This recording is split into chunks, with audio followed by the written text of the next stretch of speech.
अब हम तस्करा करेंगे सिख मजहब में खुदा का तस्वुर क्या है। सिख मजहब वजूद में आया 15वीं सदी के आखिरी में और इसके बानी थे गुरु नानक साहिब। और ये शुरू हुआ एक ऐसे इलाके में जो 5 नदियों का इलाका था और कहा जाता था पंजाब, जो मौजूद है पाकिस्तान और नॉर्थ वेस्ट इंडिया में। और गुरु नानक साहब जो इसके बानी हैं वो पैदा हुए थे हिंदू धर्म में और उनका कास्ट था क्षत्रिय कास्ट, जिसे कहते हैं वॉरियर कास्ट। और गुरु नानक काफी मुतासिर थे मुसलमानों से। ये सिख मजहब तादाद में दुनिया में 6 नंबर पे आता है और कई विद्वान कहते हैं कि ये सिखिज्म, सिख मजहब एक हिंदू मजहब की शाख है। और सिखिज्म, सिख मजहब आता है लफ्ज शिष्या से, जिसके मानी है स्टूडेंट, फॉलोअर, डिसाइपल, जिसके मानी है तालिब, जिसके मानी है मानने वाला। और ये सिख मजहब 10 गुरुओं का मजहब है। सबसे पहले गुरु जो बानी है गुरु नानक साहब और 10वें गुरु है गुरु गोबिंद साहब। और इस मजहब की किताब को कहते हैं आदि ग्रंथ या गुरु ग्रंथ साहिब। सिख मजहब 5 क की बुनियाद पे है। सबसे पहला क है केश, अनकट हेयर, बाल नहीं काटना चाहिए।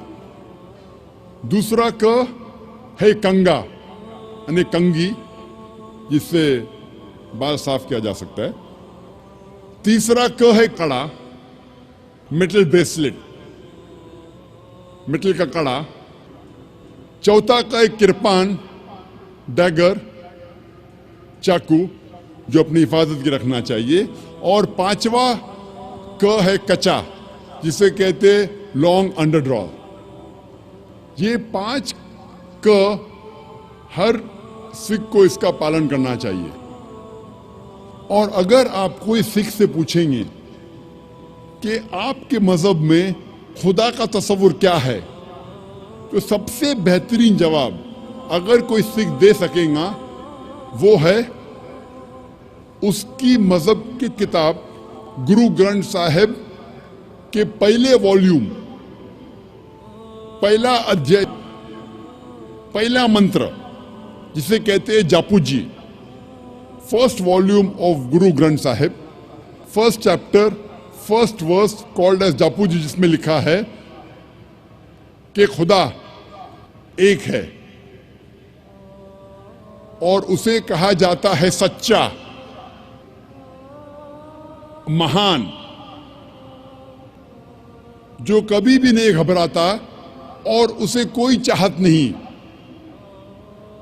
वो लाफानी है, वो पैदा नहीं हुआ है, ना किसी को जन्म देता है। वो दयालु है।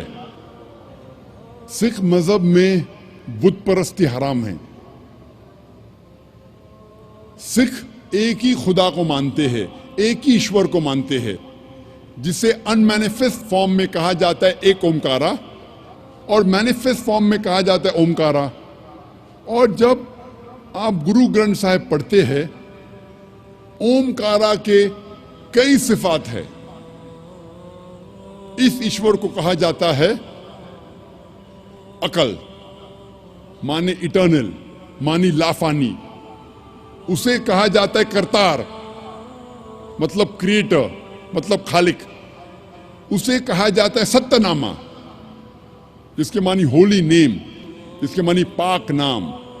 उसे कहा जाता है परवरदिगार, मतलब चेरिशर, मतलब पालने वाला। उसे कहा जाता है साहिब, मतलब लॉर्ड, मतलब रब। उसे कहा जाता है रहीम, मतलब मर्सीफुल, मतलब रहमत वाला। उसे कहा जाता है करीम, मतलब बेनिफिशेंट, मतलब करम वाला। उसे कहा जाता है Wahe Guru, one true Lord, एक ईश्वर, एक सच्चा ईश्वर, एक सच्चा खुदा। सिख मजहब में बुत परस्ती हराम है, और सिख मजहब में अवतार वदा का भी फलसफा नहीं है कि खुदा अवतार लेते हैं इंसान बनते, ये फलसफा नहीं है।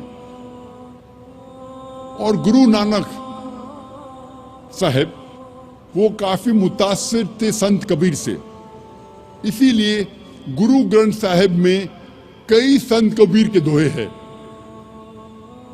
और मुझे याद है जब मैं स्कूल में था तो एक मशहूर दोहा संत कबीर का था, दुख में सुमर न सब करे, सुख में करे न कोई।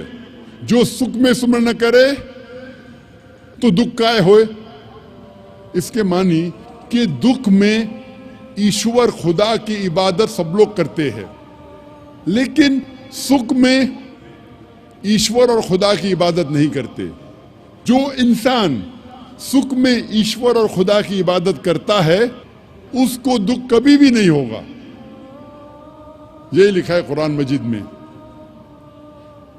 सूरह अज़्ज़ुमर में, सूरा नंबर 39 आयत नंबर 8 में, कि जब इंसान को तकलीफ आती है तो रब से दुआ करता है, अल्लाह सुब्हानहू व तआला से दुआ करता है। लेकिन जब अल्लाह सुब्हानहू व तआला उसकी तकलीफ को दूर करता है तो इंसान रब को भूल जाता है और रब के साथ दूसरे को शरीक करता है। जब हम सिख मजहब की किताबों का मुताला करते हैं तो हमें पता चलता है कि सिख मजहब में भी लिखा है कि खुदा एक है, ईश्वर एक है, और सिर्फ उसकी इबादत करना चाहिए। और उस ईश्वर की, उस खुदा की कोई मूर्ति नहीं, कोई बुत नहीं, और सिर्फ उस ईश्वर की इबादत करना चाहिए। अब हम तस्किरा करें